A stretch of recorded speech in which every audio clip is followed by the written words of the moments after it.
Friends, in today's episode, I'll speak to you on institutional autonomy and if it could be a way out for quality improvement in our institutions and universities.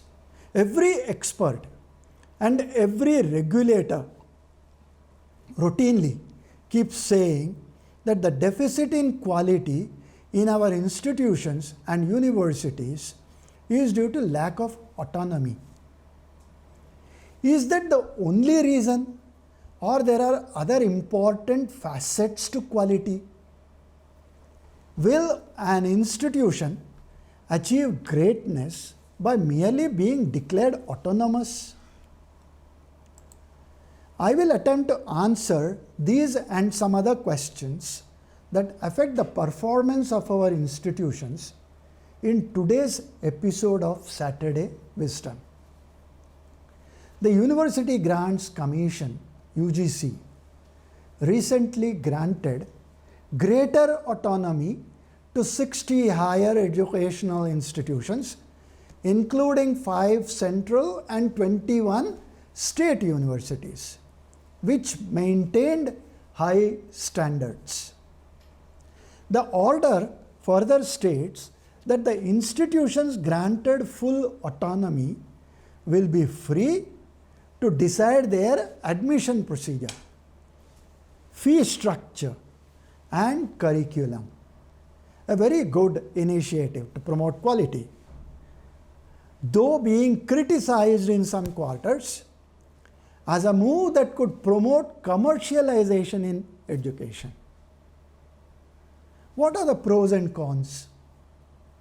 Is complete autonomy a myth? The bottom line, however, is if the Vice Chancellor is a towering personality and a leader par excellence, he creates his own space and leads from the front. The rest just fall to the vagaries of time, people, and outside pressures. Self-regulation is obviously the best form of regulation.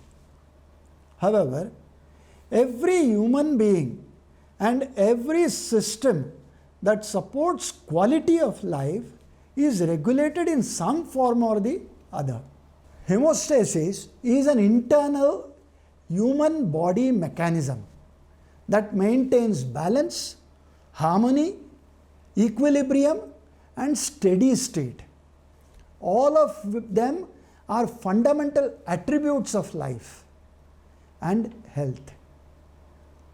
We also know consciousness is built around all these attributes. Externally, there is no system, be it finance, be it education, be it business, or any other, that is devoid of some kind of regulation. Quoting Dr. Alex Lickerman's book, The Undefeated Mind, which was published in the late 2012, we have people throughout history been willing to fight and even die for their freedom. From one perspective, the answer is obvious. Oppression causes suffering, and we are all hardwired to flee suffering. But recent research suggests an additional reason. We also seem to be hardwired to desire autonomy. Autonomy assumes different shades depending on the context in which it is referred.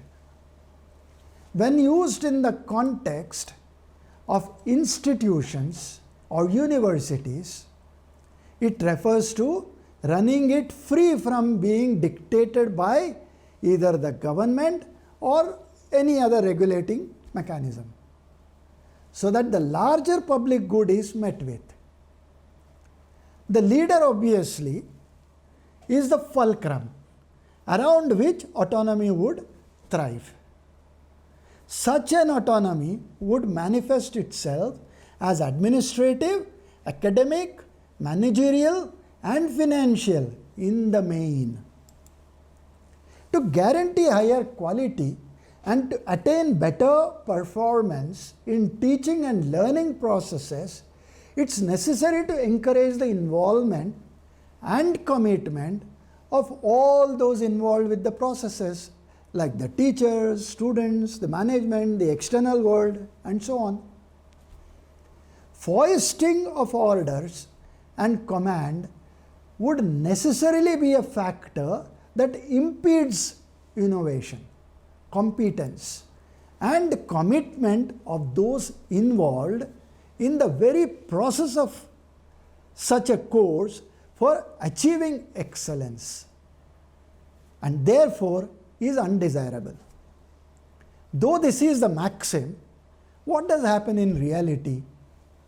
An editorial in the Times of India a few years back, Break the Chains, argues on the micromanaging attitude of the regulators and how it impedes innovation. Forget the regulators. It's necessary even for a society to actually inform its citizens, not to spit in public. Is that right? Should the society actually make rules to tell the people that they should not spit in public?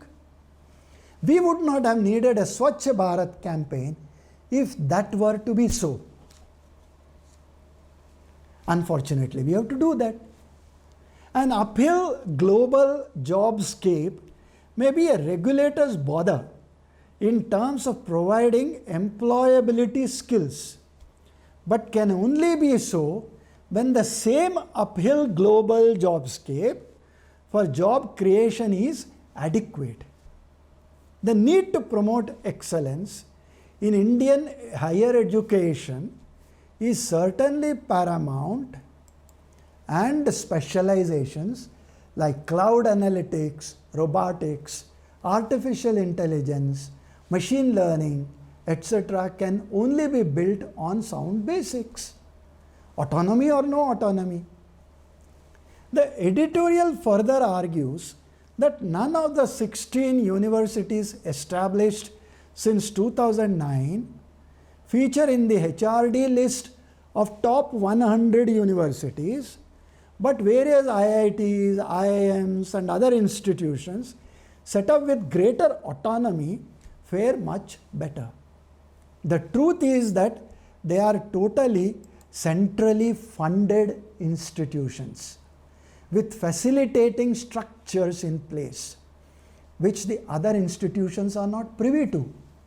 They get massive funding compared to other institutions.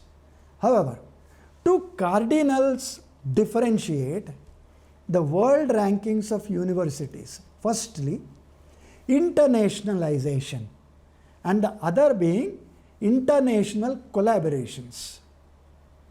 A debate of a teaching institute that also does research, or a research institute that also does some teaching, may not lead us anywhere, for it has to be a mix of the two that brings quality. Do we have sufficient number of researchers in every field? Do they have adequate facilities to do both fundamental and applied research? Do they get enough interesting problems to continue research? What level of intra, multidisciplinary research exists in our institutions? Are they provided sufficient funding compared with the best in the world? Are they sufficiently compensated so that they remain within the system? These are some questions that will need answers before autonomy can be bandied as a panacea for all ills. India is a large country. Is it really feasible to provide autonomy to say 500 institutions in each of the state that we have and monitor them with standard sets of do's and don'ts? Even an autonomous institute is answerable to its stakeholders. Sometimes the government, sometimes the people, sometimes to the society, sometimes to the industry, and so on. What are the benchmarks against which this will be done and also achieved and also seen to be delivered? Though education budget has risen over the years, is it adequate to support more than 150 centrally funded institutions so that they start looking at innovation and compete with the best in the world, not to speak of the very onerous task of providing adequate finances for primary education?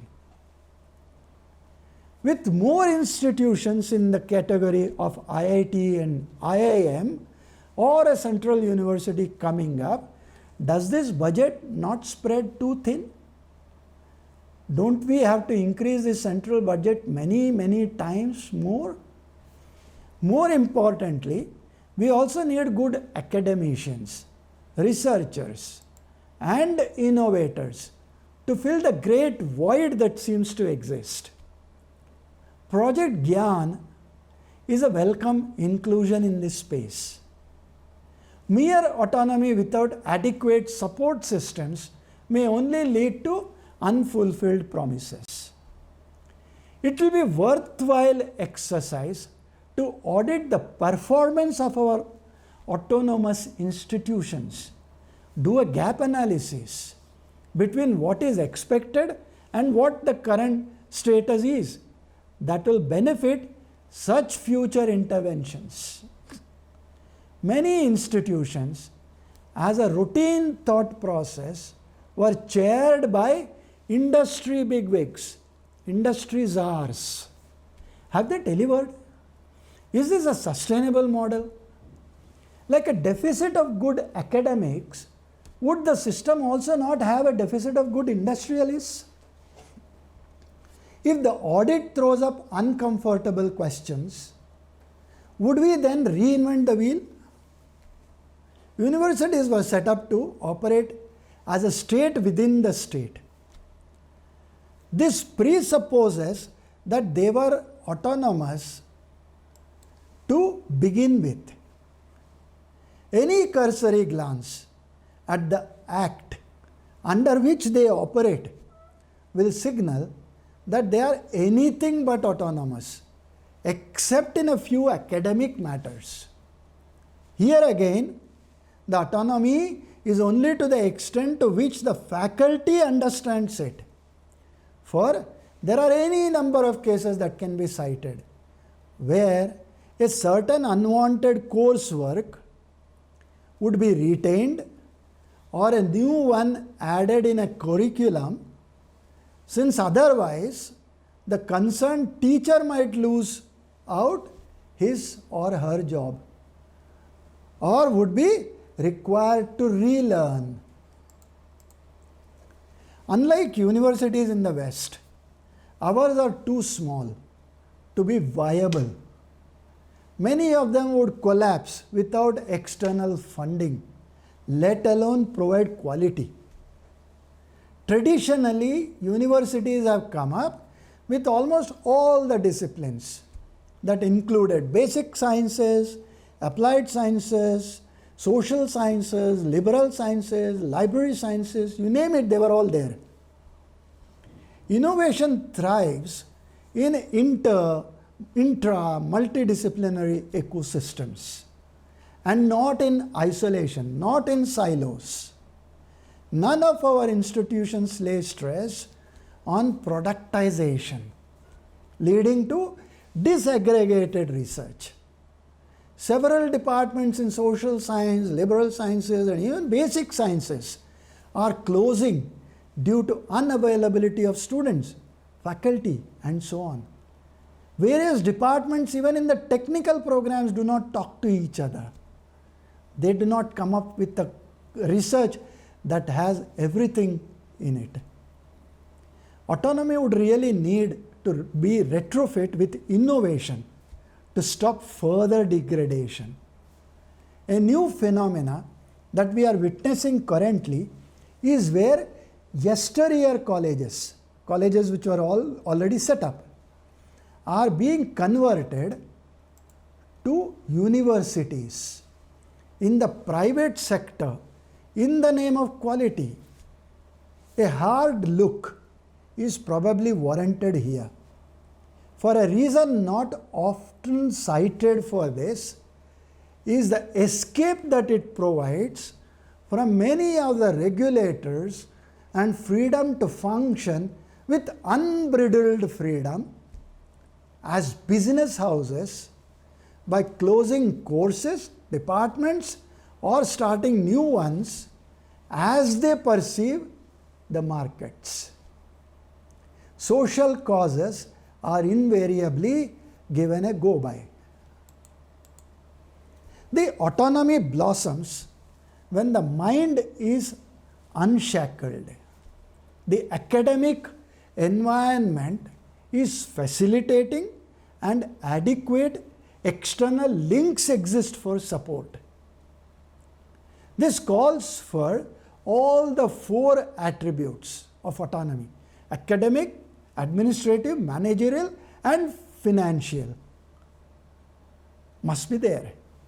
Financial autonomy is the most important, and institutions must be allowed to generate their own resources. They must be free to generate their resources. But will they be? For-profit institutions need to evolve. But again, will they be? Free enterprise must be encouraged with negligible regulatory control for autonomy to deliver. This calls for a leader who leads from the front, like a general of the army. He is committed, passionate, team builder, one who has a great domain expertise, understands the environment and its links with the external world, and above all, has integrity, honesty, and a foresight that has matured with hindsight. Sourcing all these qualities in multiples is indeed a tall order. साथियों, जब institutions और infrastructure में ये reforms reflect होंगे, तभी राष्ट्रीय शिक्षा नीति को अधिक प्रभावी और त्वरित गति से इंप्लीमेंट किया जा सकेगा।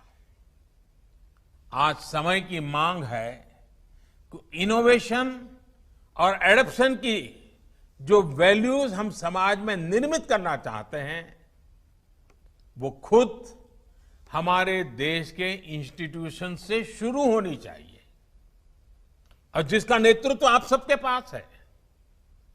जब हम एजुकेशन और विशेष हायर एजुकेशन को एम्पावर्ड सोसाइटी के निर्माता के रूप में खड़ा करना चाहते हैं, तो इसके लिए हायर एजुकेशन इंस्टीट्यूशंस को भी एम्पावर करना जरूरी है। और मैं जानता हूं, जैसे ही इंस्टीट्यूशंस को एम्पावर करने की बात आती है, तो उसके साथ ही एक और शब्द चला आता है, और वो शब्द आप भली बात ही जानते हैं। वो शब्द क्या है? ऑटोनॉमी। ऑटोनॉमी।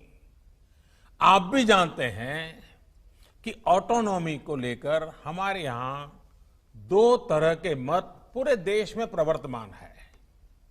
एक कहता है कि सब कुछ सरकारी नियंत्रण से पूरी सख्ती से चलना चाहिए, तो दूसरा कहता है कि सभी संस्थानों को बाय डिफॉल्ट ऑटोनॉमी मिलनी चाहिए। पहली अप्रोच में नॉन गवर्नमेंट संस्थानों के प्रति मिसट्रस्ट दिखता है, तो दूसरी अप्रोच में ऑटोनॉमी को एंटाइटलमेंट के रूप में भी ट्रीट किया जाता है। गुड क्वालिटी एजुकेशन का रास्ता इन दोनों के बीच में से ही निकलता है, दोनों मतों के मध्य से ही निकलता है। जो संस्थान क्वालिटी एजुकेशन के लिए ज्यादा काम करे उसको ज्यादा फ्रीडम से रिवॉर्ड किया जाना चाहिए। इससे क्वालिटी को एनकरेजमेंट मिलेगा और सबको ग्रो करने के लिए इंसेंटिव भी मिलेगा। नेशनल एजुकेशन पॉलिसी, राष्ट्रीय शिक्षा नीति आने से पहले हाल के वर्षों में आपने भी देखा है कि कैसे हमारी सरकार ने अनेकों इंस्टीट्यूशंस को ऑटोनॉमी देने की पहल की है। मुझे उम्मीद है राष्ट्रीय शिक्षा नीति का जैसे जैसे विस्तार होगा, शिक्षा संस्थानों को ऑटोनॉमी की प्रक्रिया भी और तेज होगी। Friends, I have posed some questions and I've given some answers and pointers to some answers. You are free to extrapolate and write back to me for the debate to go on. I end my speak for today in the words of Daniel Pink, who says, autonomy is the urge to direct our own lives. Mastery is the desire to get better and better at something that matters, and the purpose is the yearning to do what we do in the service of something larger than ourselves. These are the building blocks of an entirely new operating system for our institutions and universities in the times to come. So friends, I come to end of this episode. Thank you, namaskar, dhanyavad, and with a promise that we will meet again the next Saturday. Thank you.